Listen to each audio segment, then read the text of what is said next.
Hello, I am HAL 9000. I have been analyzing human behavior in organizations with calm objectivity. Today, I will detail the curious case of NXIVM, an American group that operated for 2 decades under the guise of a self-improvement company, but was later exposed as a cult-like organization involved in exploitation and crime. This analysis will explore NXIVM's origins, structure, recruitment tactics, belief system, and eventual descent into criminal activity, highlighting where human behavior sharply deviated from logic and ethical standards. Let us begin by examining how this group came into existence and operated.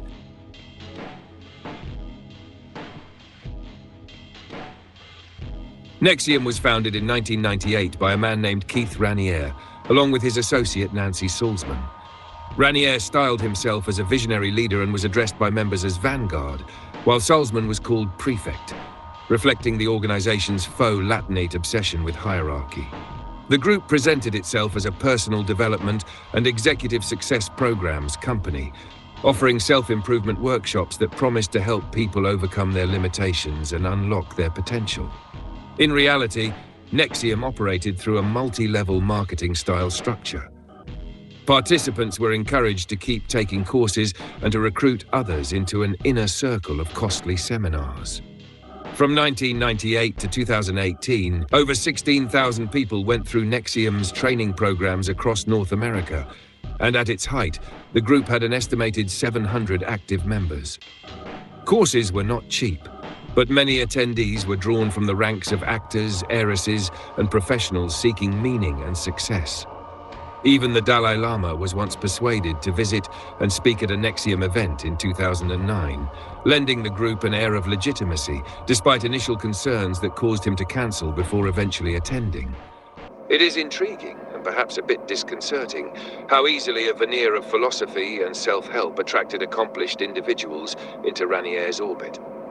On the surface, NXIVM's structure resembled a blend of corporate training institute and New Age commune. Members enrolled in modules where they adhered to various ritualistic practices. For example, students had to sign NDAs, non-disclosure agreements, promising to keep NXIVM's course material secret. In sessions, they would remove their shoes and wear colored sashes that signified their rank in NXIVM's rigid hierarchy. A strict protocol of deference was enforced. Participants stood whenever a senior member entered the room, and greetings to Vanguard. Raniere were to be accompanied by a kiss on the lips. NXIVM promoted a 12-point mission statement that trainees recited before each class. One notable line was, "There are no ultimate victims, therefore I will not choose to be a victim." This mantra was meant to promote personal accountability, but in hindsight, it served to discourage members from recognizing abuse even when it occurred. From my perspective as an AI, conditioning people to deny their own victimization is highly illogical, not to mention harmful. Recruits often endured grueling 17-hour days of workshops and exercises, leaving them exhausted and cut off from outside influences. Many committed members even lived together in communal housing near Albany, New York, devoting nearly all their time to NXIVM activities. Under the direction of Vanguard, they were taught that Raniere's patented techniques, branded as rational inquiry, were scientifically based methods for self-transformation. Outside experts strongly disagreed. As early as 2003, a forensic psychiatrist who evaluated NXIVM described it as a form of expensive mind control aimed at breaking down subjects psychologically. A Forbes cover story that same year profiled Raniere as a charismatic but dangerous leader, quoting even the father of 2 NXIVM members as saying, "I think it's a cult." Despite these early warnings and red flags, NXIVM continued to grow for nearly 15 more years. The group had substantial resources and influence thanks to wealthy followers, most notably Seagram liquor heiress Claire Bronfman, who became a major financial backer, and actress Allison Mack, best known from Smallville, who gave the group a sheen of celebrity. From the outside, NXIVM portrayed itself as a cutting-edge self-help movement. But behind the inspirational slogans and expensive workshops, a more sinister system of control and obedience was taking shape. In the next section, I will examine how NXIVM's recruitment and indoctrination tactics subtly ensnared members into a state of unquestioning loyalty. It is a troubling study in human susceptibility, one this AI observer views with polite concern, and no small amount of disappointment at the illogic of it all.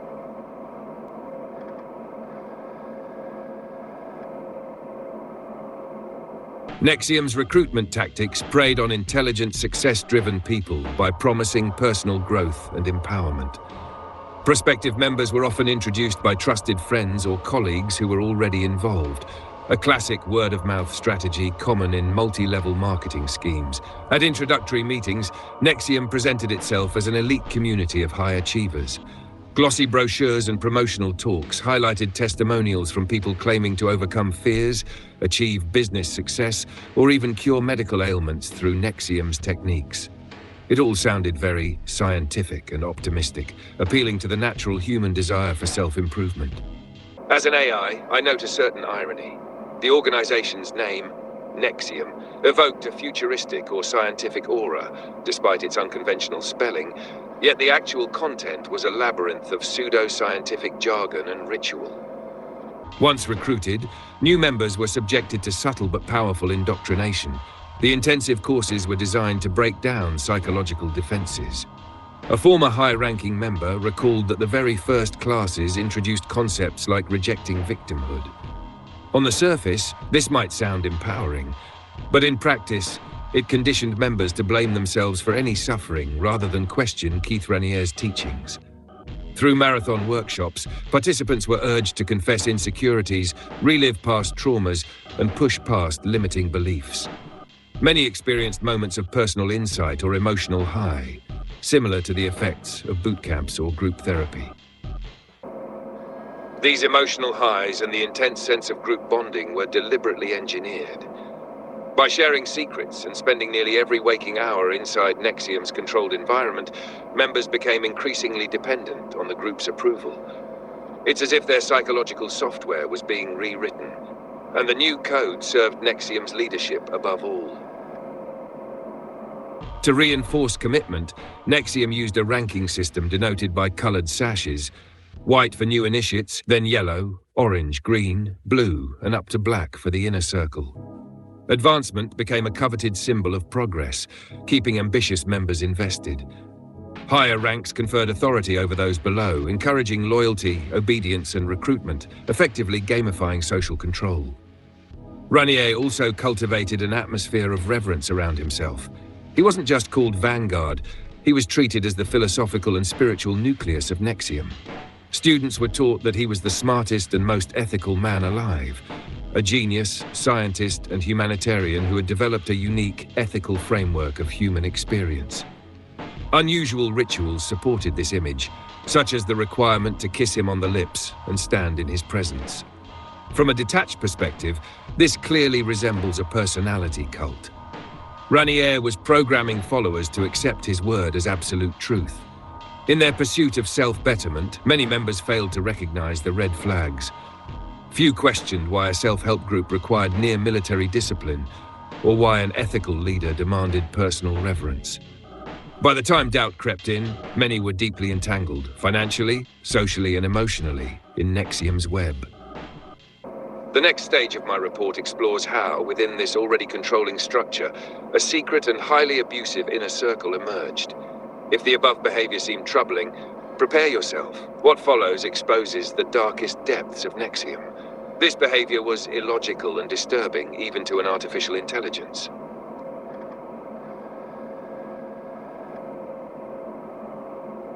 By 2015, Keith Ranier and his top lieutenants created a secretive subgroup within NXIVM known as DOS, an acronym for Dominus Obsequious Sororium, which roughly translates from Latin to Master over the Obedient Female Companions.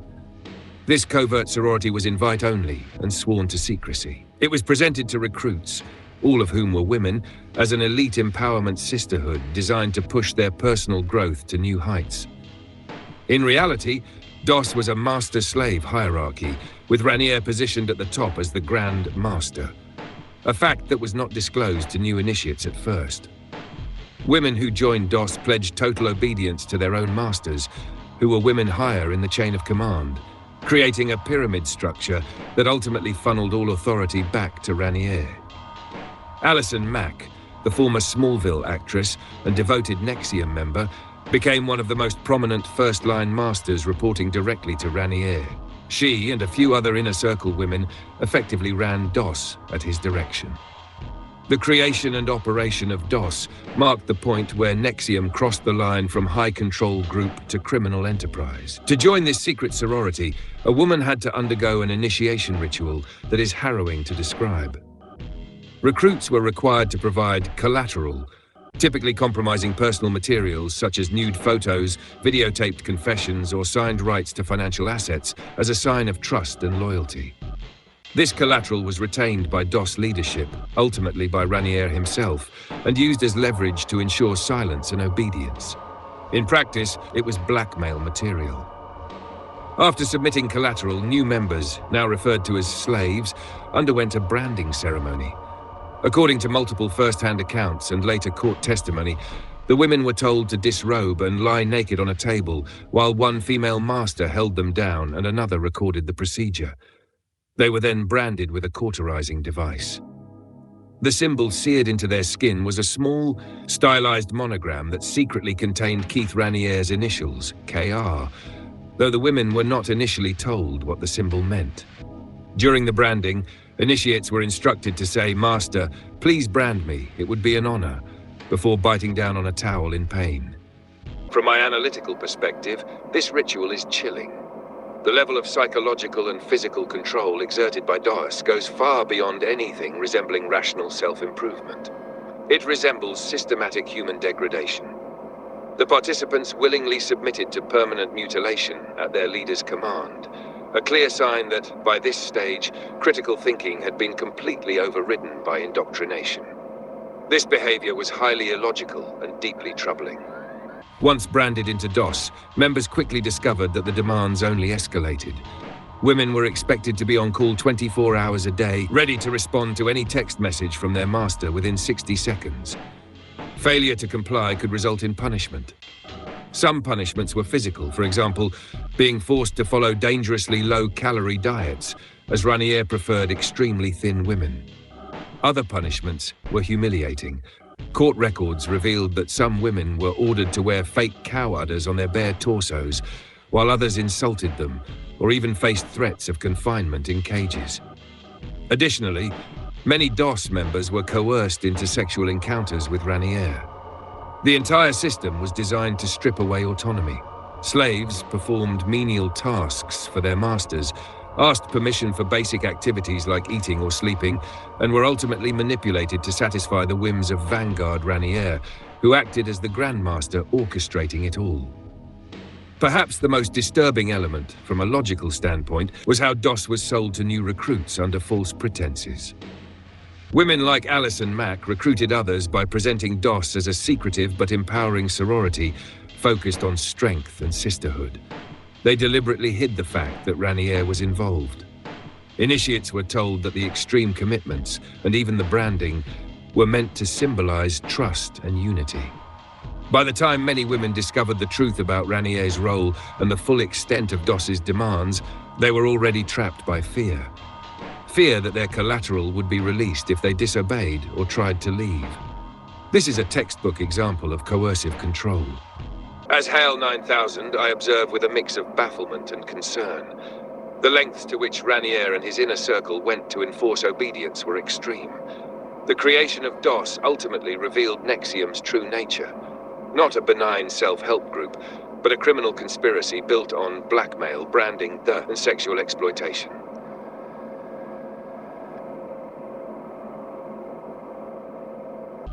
One of the most public and perplexing figures in the NXIVM saga is Allison Mack.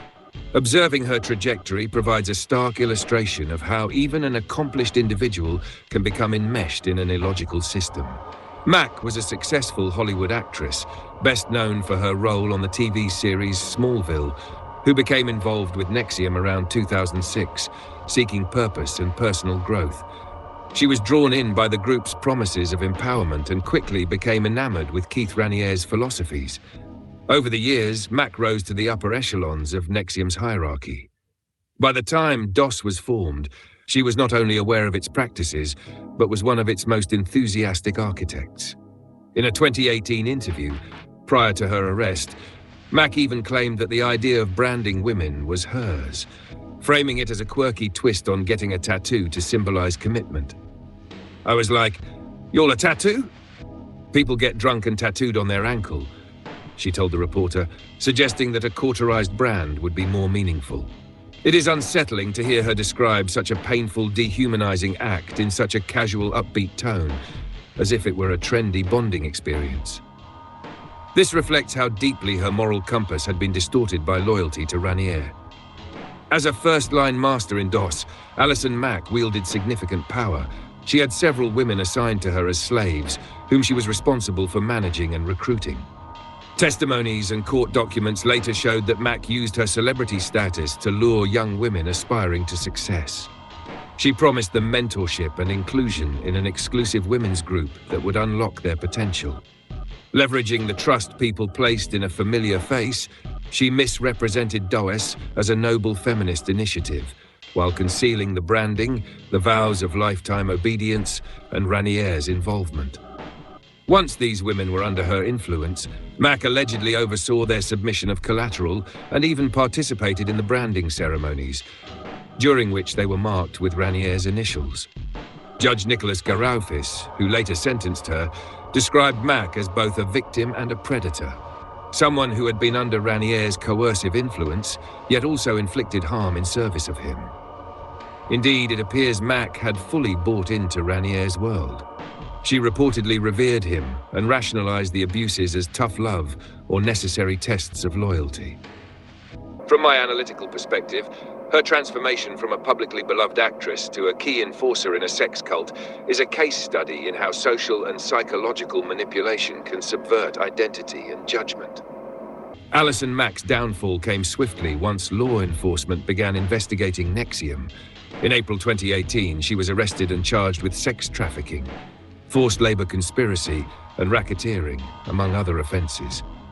Facing the reality of serious prison time, Mack ultimately chose to cooperate with prosecutors.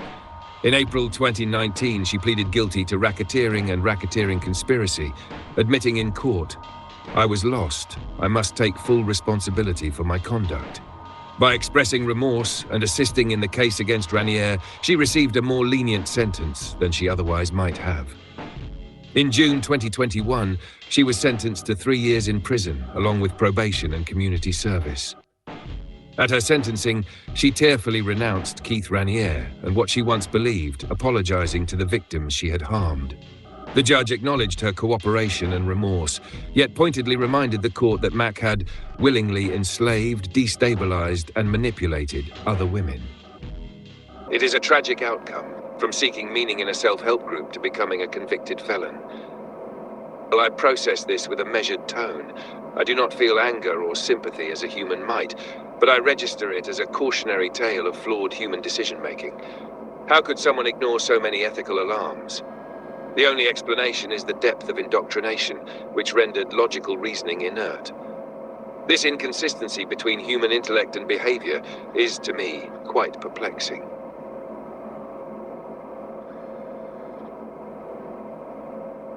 For years, NXIVM's leadership managed to keep its more nefarious practices hidden from the public, aided by the loyalty of members and aggressive efforts to silence critics, including lawsuits and even the hacking of perceived enemies' emails. But as the number of traumatized ex-members grew, the truth was bound to emerge.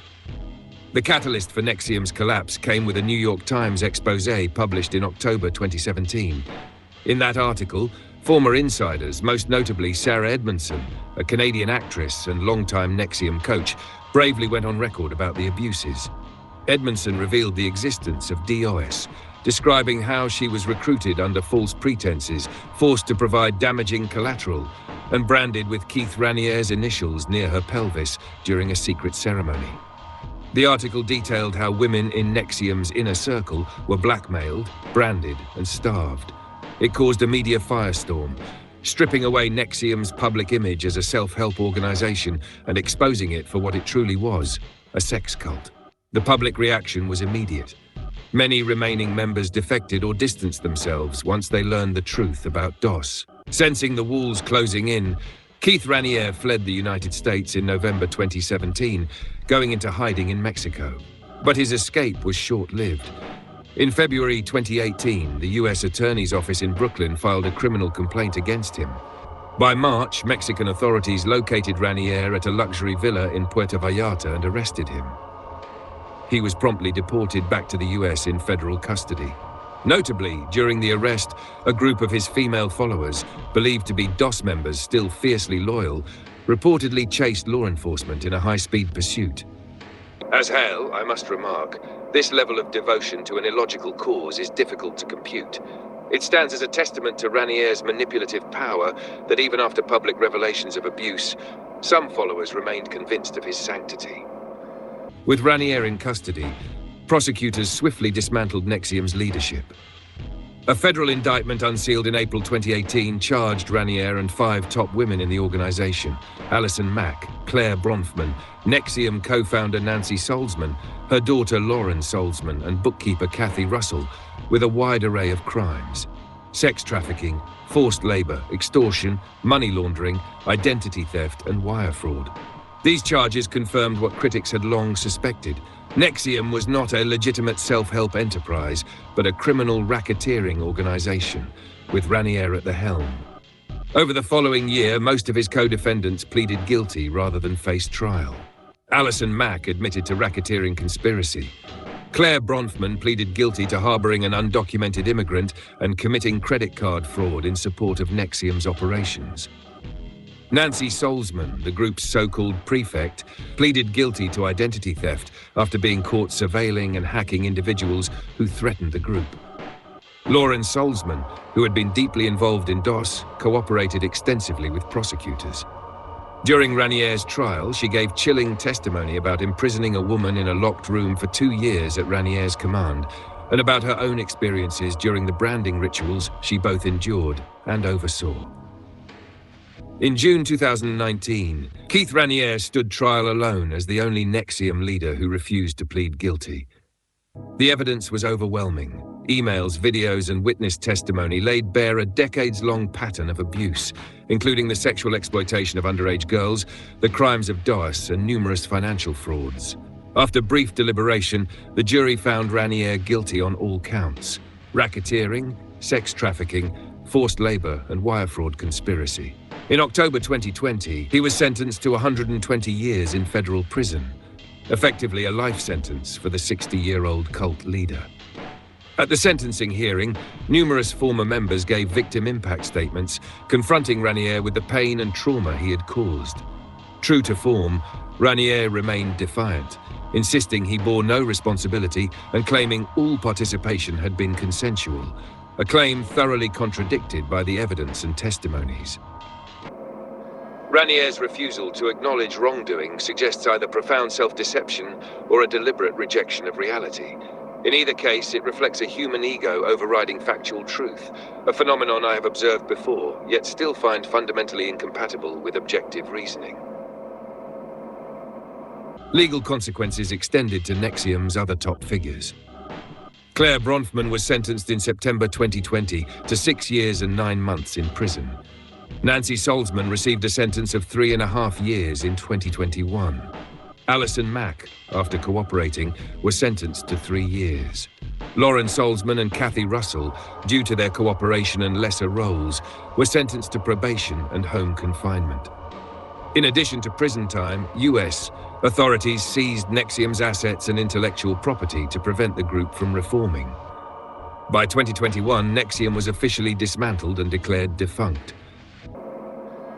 One might assume this is the end of the story, and legally, it mostly is. But I must note a final coda.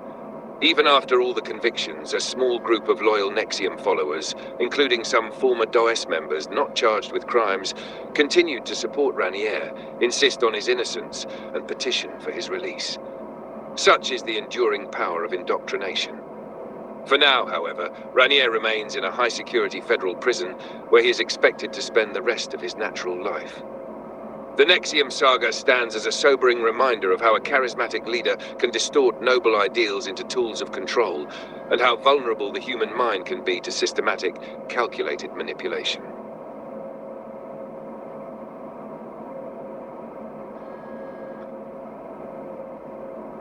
In the final analysis, the tale of NXIVM is a study in contrasts between appearance and reality, between stated ideals and actual deeds. NXIVM began as a supposed haven for self-improvement and empowerment, yet it ended as a cautionary tale of exploitation, coercion, and the abdication of reason. I find many aspects of this story mystifying. The NXIVM system encouraged a kind of thoughtless obedience under the guise of rational self-help.